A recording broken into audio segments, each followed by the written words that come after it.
In last lecture, we studied the block diagram of generic microprocessor. Then we studied block diagram of ALU. Now we want to move on to microprocessor 8085. But before get into microprocessor 8085, first we have pin diagram of 8085 to study. So let us see how pin diagram of 8085 looks like and what are the various pins and what are the various functions of that pins. So this is the pin diagram of 8085. Now microprocessor 8085 is available into 40 pins. Now if you here see, there are all 40 pins. So in the pin diagram we have to study various pins of 8085. Now see, the pins diagram is divided into 6 groups. The very first is address bus. Then we have multiplex address data bus. Then we have control and status signals. Then we have externally initiated signals.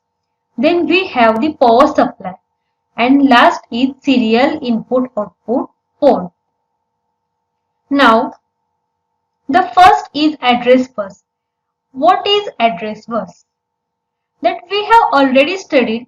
Address bus is used to carry address and this is of 16 bit and it is unidirectional. So now see, from pin number 22 to pin number 28.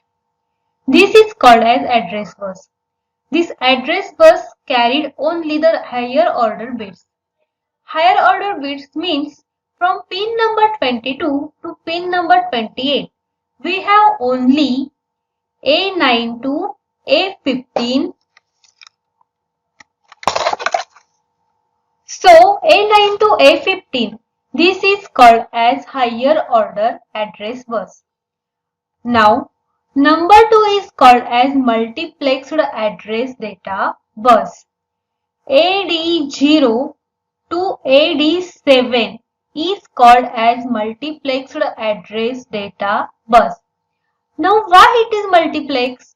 Because we can be used for a dual purpose mean.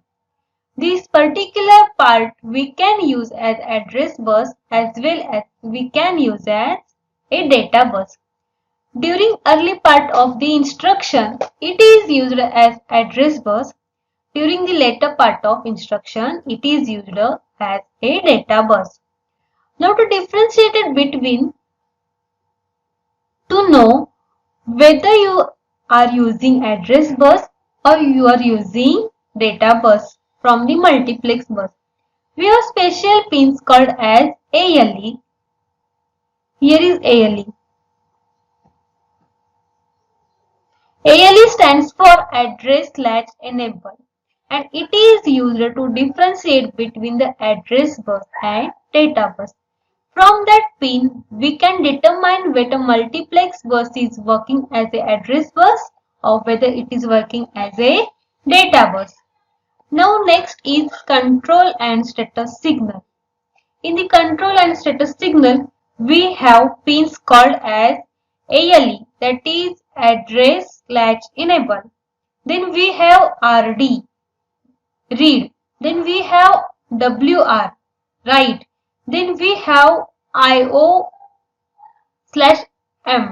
input output memory. And we have some status signals. So first let us see what is ALE. As I say, ALE stands for address latch enable and it indicates that the data on the bus, it is on the address bus. Then we have read pin. Read pin is a active low pin, means it is low determine that the data on the data bus is to be read, means you are performing read operations on the microprocessor. Then we have next pin called as write. Write is also active low pin.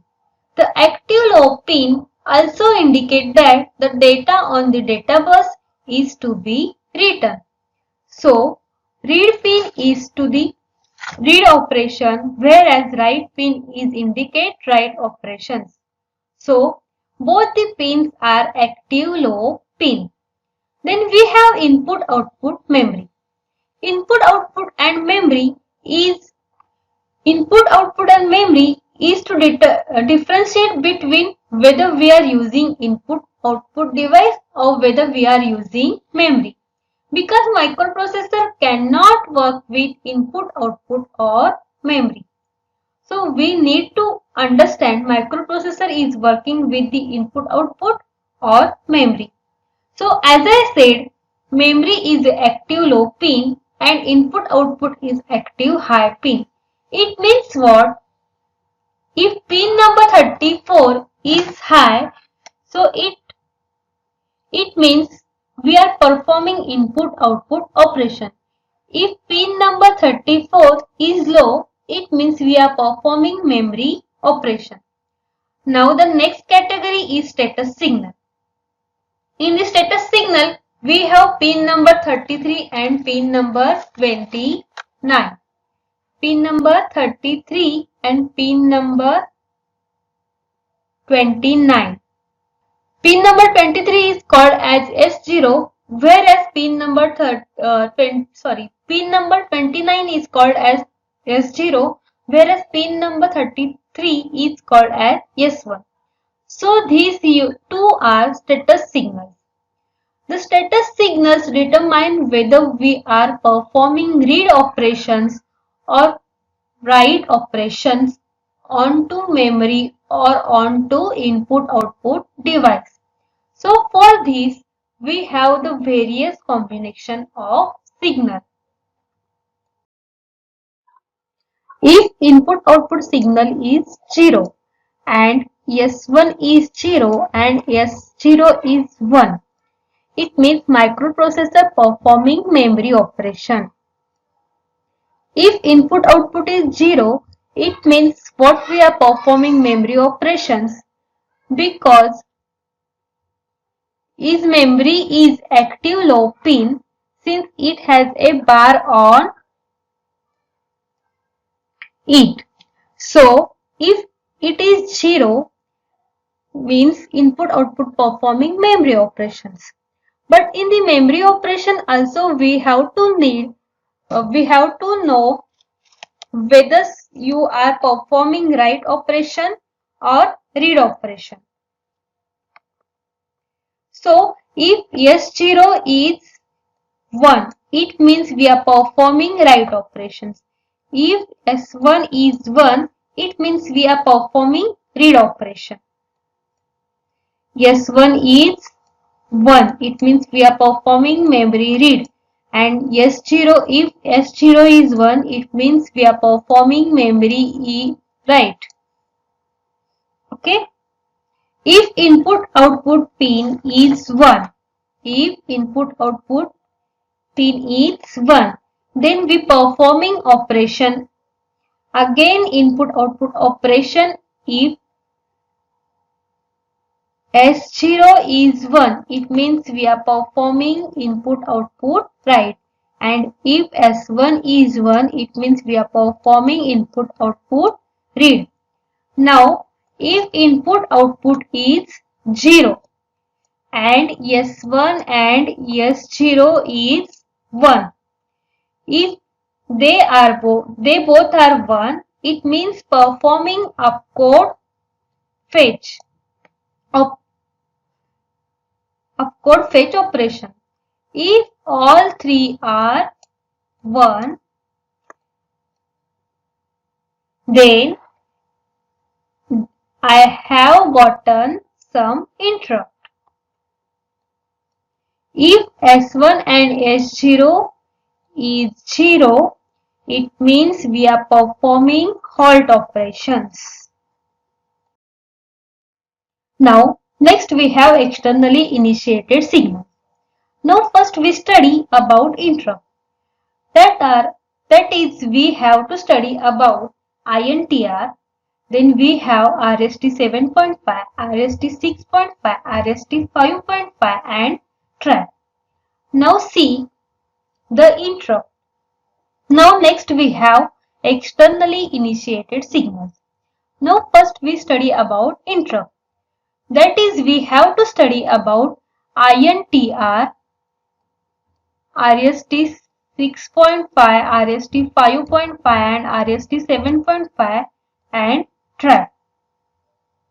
Now see, INTR, RST 7.5, 6.5, 5.5 and TRAP, these are all interrupt. Now basically what is interrupt? Interrupt is something when we get disturbance on the computer that can call it interrupt. Interrupt is classified into two categories. These are there are two types of interrupt. The first interrupt is called as non-maskable interrupt and another interrupt is called as maskable interrupt. Now non-maskable interrupt is something which has the highest priority, whereas the maskable interrupt is something which has lowest priority.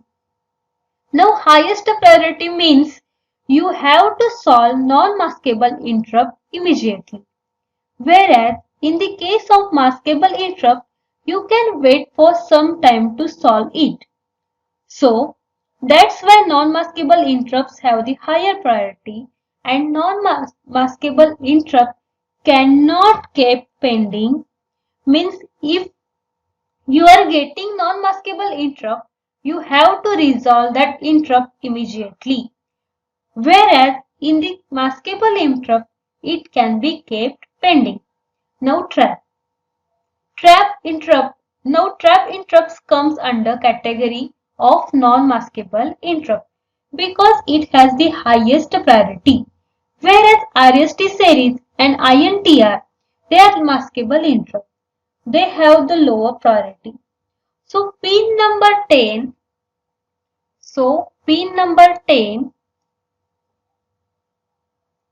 is called to be INTR. INTR is general purpose interrupt. Then we have three restart interrupt. They are RST 7.5, RST 6.5 and RST 5.5. These three interrupts are called as restart interrupt and they comes under the category of maskable interrupt. RST 7.5, RST 6.5, RST 5.5, these are called as restarting interrupt. Now, three priorities is like 7.5, 6.5 and 5.5. So RST 7.5, it has the highest priority. Then you can solve 6.5 and then 5.5. Next interrupt is trap interrupt.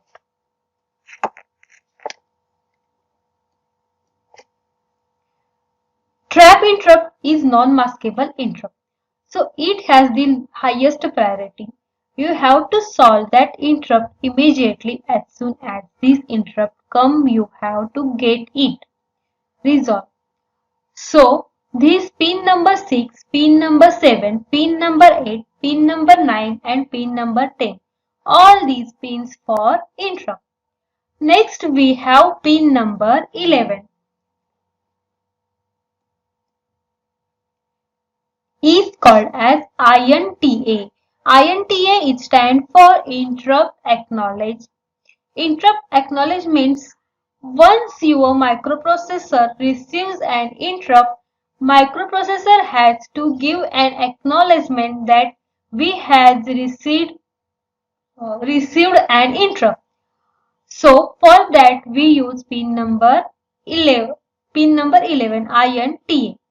Now the next pin is called as ready pin. When the ready pin goes low, your microprocessor enters into wait state. Now why this pin is needed? Because microprocessor works with peripheral. Usually the speed of the peripheral is very slow comparatively microprocessor. So when the ready pin goes low, microprocessor goes into a wait state to synchronize into peripheral. Now next pin we have hold pin.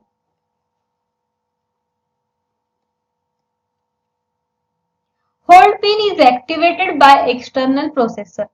Then microprocessor release the control on the buses so that those buses used by the other peripheral.